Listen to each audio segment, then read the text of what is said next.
j'espère que vous allez bien. Je vous avoue qu'aujourd'hui c'était pas la vidéo qui était prévue, mais je sais pas pourquoi ce matin je me suis levée, j'ai regardé sur les réseaux sociaux et j'ai commencé à voir le fameux Summer Body apparaître. Alors oui, on arrive en mai, l'été c'est bientôt, et donc évidemment ce sujet commence à ressortir. Alors j'ai cherché sur YouTube et j'ai vu que c'était toujours la même chose qui revenait, donc on va un petit peu en discuter dans cette vidéo. J'ai l'impression que la définition du Summer Body sur les réseaux sociaux, et vous me direz si vous êtes d'accord, mais je pense qu'on est d'office d'accord, c'est vraiment ce corps sans masse grasse, avec des abdos apparents, un fessier bombé. Alors je suis sûre que c'est un petit peu pareil pour les mecs et qu'il y a aussi cette pression du Summer Body, mais j'ai quand même l'impression que c'est un peu moins. S'il y a des mecs qui regardent cette vidéo, vous me direz, mais j'ai l'impression que nous les femmes, on a vraiment plus cette pression du corps de magazine. Alors je sais pas pour vous c'est quoi la définition du Summer Body, mais pour moi c'est un corps dans lequel on se sent bien en maillot de bain. Et ça s'arrête là. Et en fait j'ai l'impression que c'est vraiment les réseaux sociaux, les magazines, etc. Enfin la société, qu'on se le dise, qui a rajouté vraiment cet effet de il faut des abdos pour avoir un Summer Body, tu peux pas te sentir bien dans ton corps si tu n'as pas le fameux corps de magazine, de mannequin, etc. Je vais être cache pistache avec vous dès le début de la vidéo, vous n'aurez jamais de Summer Body. Voilà, je vais vous expliquer pourquoi. Alors je sais pas si vous avez déjà vu mon corps. Sûrement. Est-ce que vous trouvez que j'ai un Summer Body? C'est juste une question que j'aimerais vous poser parce que ça dépend vraiment en fait de vos objectifs et de ce que vous imaginez le corps dans lequel vous vous sentiriez bien. Et pour être honnête avec vous, le corps que j'ai aujourd'hui, c'est pas ce que j'imaginais en tant que Summer Body.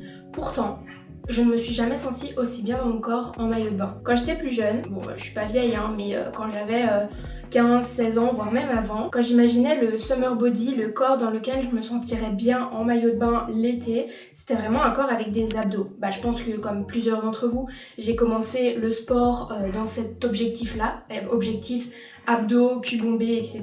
Avec notamment les bikinis avec Sissi. Voilà, le nom, je sais pas s'il était forcément très bien choisi, je pense qu'on en reparlera aussi, mais inconsciemment, ça donnait cette impression que il fallait ressembler à Sissi pour porter un bikini. Je dis pas que c'est la faute à Sissi, parce qu'il y a énormément de créateurs de contenu qui véhiculent cette image. Sachez que les abdos, ça dépend énormément, mais j'insiste sur le énormément, de votre morphologie, de votre génétique. Personnellement, je stocke le gras au niveau du ventre et au niveau du dos. J'ai quasi 0 gras sur les cuisses et j'ai quasi 0 gras sur les fesses, ce qui fait que j'ai pas de cellulite.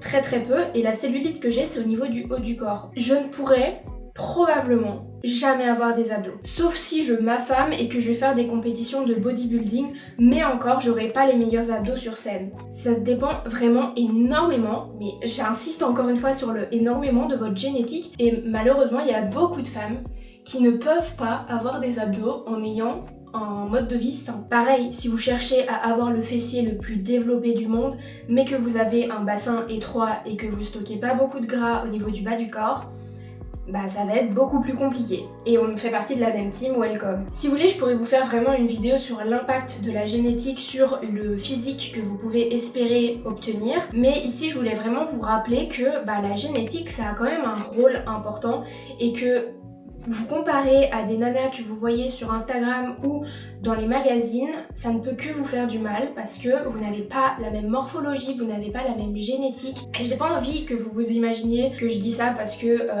j'ai pas envie de faire les efforts pour avoir des abdos. Et la réalité c'est que c'est vrai. J'ai pas envie de faire les efforts que ça me demanderait pour avoir des abdos. J'adore manger, j'adore vivre. Et la vérité c'est que je devrais vraiment trop me restreindre et vraiment aller chercher un taux de masse grasse hyper faible pour que je commence à avoir des abdos apparents. Donc voilà, c'est un choix qu'il faut faire, mais c'est surtout un choix que vous devez faire en fonction de votre génétique. Je suis pas là en train de vous dire que votre cas est désespéré et que si votre objectif de vie ultime c'est d'avoir des abdos, vous n'y arriverez jamais. Mais juste voilà, faut être conscient de ce avec quoi vous partez en fait. Deuxième point que je voulais vraiment aborder avec vous, c'était le fait de se fixer un objectif pour l'été. Et surtout de t'imaginer que tu ne peux pas te sentir bien dans ton corps sans avoir atteint cet objectif. Et laisse-moi te dire que si tu réfléchis comme ça, tu ne te sentiras jamais bien dans ton corps, même lorsque tu auras dépassé ton objectif. Encore une fois, je m'explique, calmos, calm down, j'ai pas envie de me faire des ennemis ici.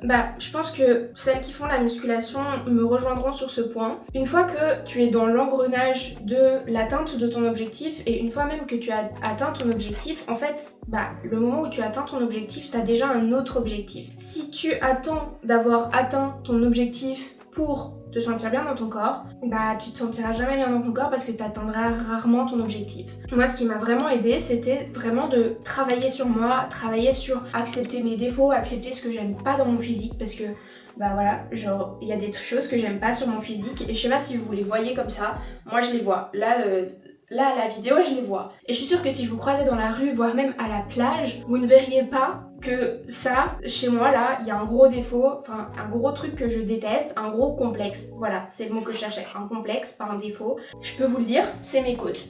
Alors là, vous allez peut-être vous dire, bah Zoé, tes côtes, elles sont normales, on les voit pas, elles sont pas si prédominantes, ça se dit, je sais pas, que ça. Bah moi je voyais que ça à l'époque. Et là, enfin j'ai fait un gros travail sur moi, un gros travail d'acceptation. Mes côtes là, je vis très bien avec. Il y a même un moment, je voulais faire de la chirurgie pour pouvoir limer les côtes. J'ai vite compris que ça allait faire très mal et j'allais plus pouvoir faire de sport pendant très longtemps, mais c'était vraiment un complexe chez moi, vous pouvez même pas imaginer. Me mettre en maillot de bain, c'était un enfer, pas forcément parce que j'avais pas d'abdos, parce que j'avais du bide, etc., mais parce que j'avais des côtes. Et autant vous dire que bah ça, à moins de faire de la chirurgie, ça peut pas partir. Donc à partir du moment où si moi, maintenant, j'arrive à me sentir bien en maillot de bain alors que j'ai mes côtes et que ça, je pourrais jamais les enlever, je pense que tu peux faire un travail sur toi et je pense que même si t'as beaucoup de complexes, tu peux travailler sur toi pour les accepter et pour quand même te sentir bien en maillot de bain, même avec tes complexes. Parce que comme vous avez sûrement compris, j'ai un complexe, mais vous l'avez sûrement jamais remarqué parce que on a nos propres complexes et moi jamais dans la rue je vais croiser quelqu'un et dire « Oh, elle est d'office complexée par ça » parce que c'est vraiment personnel à chacun. Et surtout, parce que ça peut arriver que tu croises quelqu'un dans la rue, imaginez je vous croise dans la rue et je me tiens comme ça tout le temps.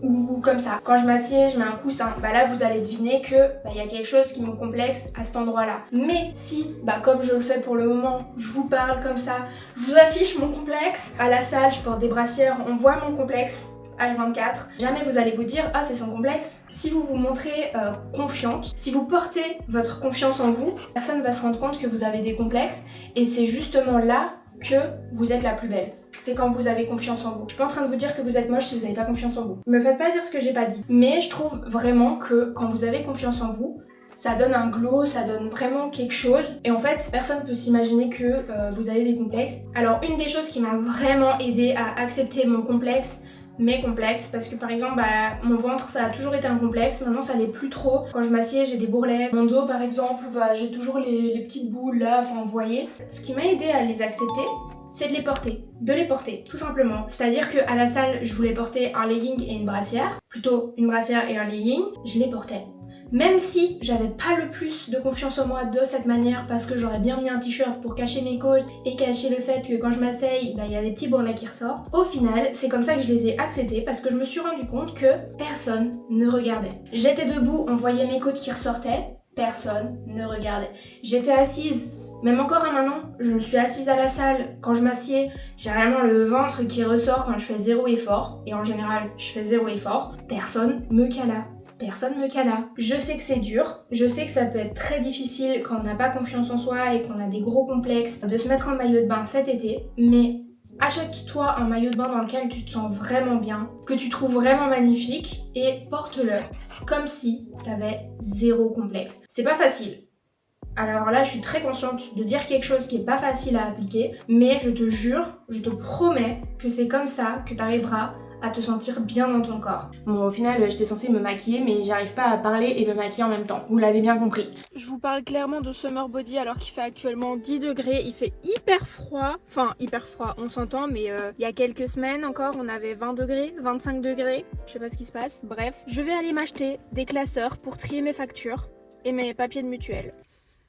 J'aime la vie d'adulte. Très sympa. Mais je vais essayer de m'acheter des petits classeurs roses, je sais pas, je vais essayer de rendre le truc un peu plus fun. Et puis je crois que j'irai me balader.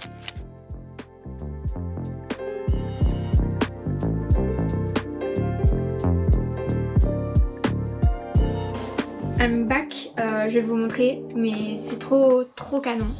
J'ai acheté un grand classeur pour du coup toutes mes factures, mes papiers de mutuelle, etc. qui est vraiment magnifique. Et alors pour les papiers qui traînent et que je sais pas trop, ou alors les papiers que je dois classer, je me suis pris, vous savez, je sais pas, range documents, je crois que ça s'appelle. Pour classer mes factures par mois, ouais, cette vidéo devient très chiante, mais restez, j'ai pas encore tout dit sur le summer body, c'est juste que... Il me fallait une pause, c'est un sujet sérieux, ok? Bref. Voilà, j'ai acheté des petits intercalaires roses. Ensuite, si j'ai besoin de faire des annotations sur mes factures, je me suis pris 2 petits bics roses, enfin rose et un peu rouge, enfin assortis quoi, voilà, des trucs de filles. Et un petit porte-mine rose. Oui, je suis fan du rose. Ça m'a coûté très très cher. Je sais pas si vous avez une idée du prix. Heureusement que ça passe en frais de société, donc je vous avoue que quand ça passe en frais de société, j'ai pas l'impression de payer, mais 48 € quand même. Faut absolument que je tourne le réel du jour, donc c'est ce que je vais faire, puis je mangerai une petite date et je vous emmène avec moi à la salle de sport où je vous parlerai encore un petit peu du summer body mais différemment.